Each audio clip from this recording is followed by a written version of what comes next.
The Tulfo brothers are returning the 60 million pesos paid to them by the Tourism Department. The Commission on Audit previously questioned the 60 million pesos paid by the DOT for ad placements on Kilos Pronto, the show co-hosted by Ben and Erwin Tulfo, citing the lack of supporting documents. COA said it could not ascertain the legality and validity of the payments made to Bitag Media because of the absence of supporting documents. Ben Tulfo is also the Chief Executive Officer of PTV Block Timer Bitag Media Unlimited Incorporated, which runs the show. Ben and Erwin are Tourism Secretary Wanda Teo's brothers. Teo claims she didn't know money was going to be paid to her brothers. She also says the business deal was purely between her department and PTV and not Bitag. Teo's lawyer Ferdinand Topacio says although Erwin Tulfo no longer has the money because it has been spent, they will find a way and offer to return it down to the last centavo, whatever had been paid them.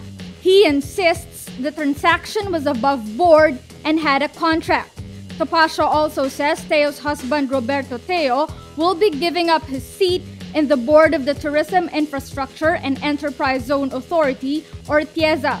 Roberto Teo heads TIEZA's audit committee and is a member of all other committees. Vice President Leni Robredo on Monday backs Chief Justice Maria Lourdes Sereno, who faces potential ouster from the Supreme Court. Robredo calls the quo warranto petition against Sereno a final blow to the ideal of justice.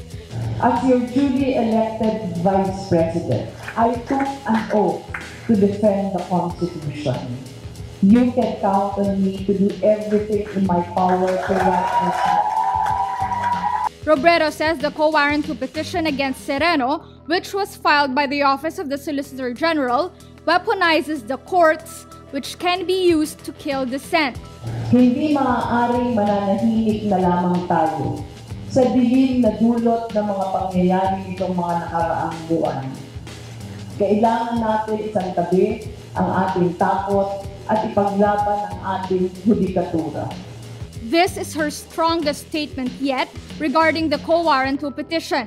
It is also a strong statement from the Vice President, who had tried to maintain a balance between serving under the Duterte administration and being the highest official from the opposition.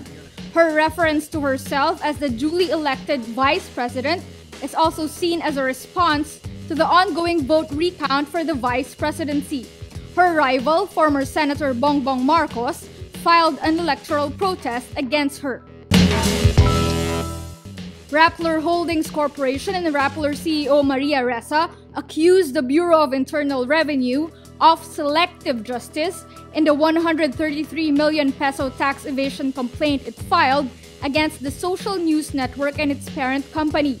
Rappler Holdings and Ressa make this argument in a joint counter affidavit filed before the Justice Department Monday.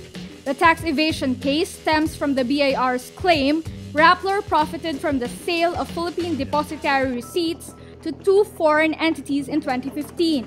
The BIR says Rappler should pay income and value-added tax for the transaction. Rappler Holdings and Ressa say the BIR filed its complaint on the theory that RHC acted as a dealer in security in relation to its issuance of PDRs. They say this theory is factually and, per our lawyers, legally baseless, since RHC is not a dealer in security.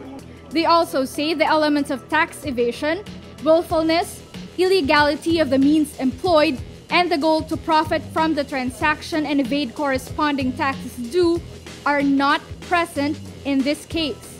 Ressa says, quote, "We never hid our transactions.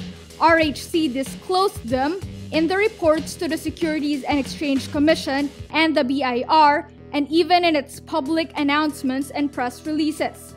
She adds, quote, "Had the BIR informed us of the taxes due when we disclosed the PDRs, we could have properly considered and paid them." The two parties also say issuing PDRs is not an illegal means of fundraising and that they did not gain or profit from the PDR issuances. They add the element of evil intent of profiting and evading the taxes due is absent.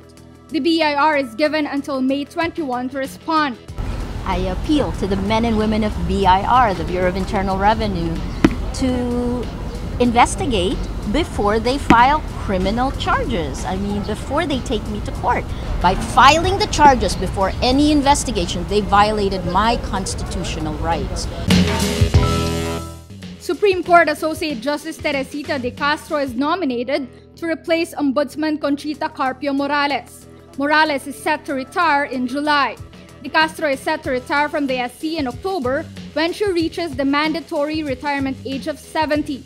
Retired Associate Justice Arturo Brion, in a nomination letter sent to the Judicial and Bar Council last May 3, cites De Castro's decades-long service to the judiciary as well as the awards she received.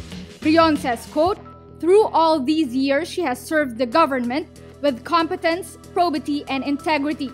De Castro recently took the spotlight during several House Justice Committee hearings on the impeachment complaint against Chief Justice Maria Lourdes Sereno. Because of her apparent stance against Sereno, De Castro is one of the 6 justices Sereno wants to inhibit from voting on the quo warranto petition filed against her. The SC dismissed 5 petitions, save for one that was filed last Friday.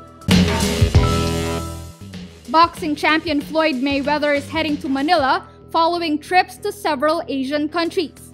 In an Instagram video, Mayweather announces the Philippines will be his next stop. Mayweather spent the past week visiting Dubai, Singapore, and Indonesia. He says he will visit the Philippines to embrace his fans. Hey, how y'all doing? It's Floyd Money Mayweather. I'm on my way to the Philippines. I can't wait. Our client Sam Versosa loves you dearly. I love the Philippines. I love all the fans. Thanks for all the support. In the video, Mayweather also says he has a Filipina as his personal assistant, Kichi Laurico. Laurico is supposedly one of the main reasons for Mayweather's upcoming visit to the Philippines. I got a Filipino team. That's my Asian team. The Philippines. Floyd Money Mayweather is on his way. Manila, get ready. I'm on my way. Mayweather last fought in 2017, defeating UFC superstar Conor McGregor for his 50th win.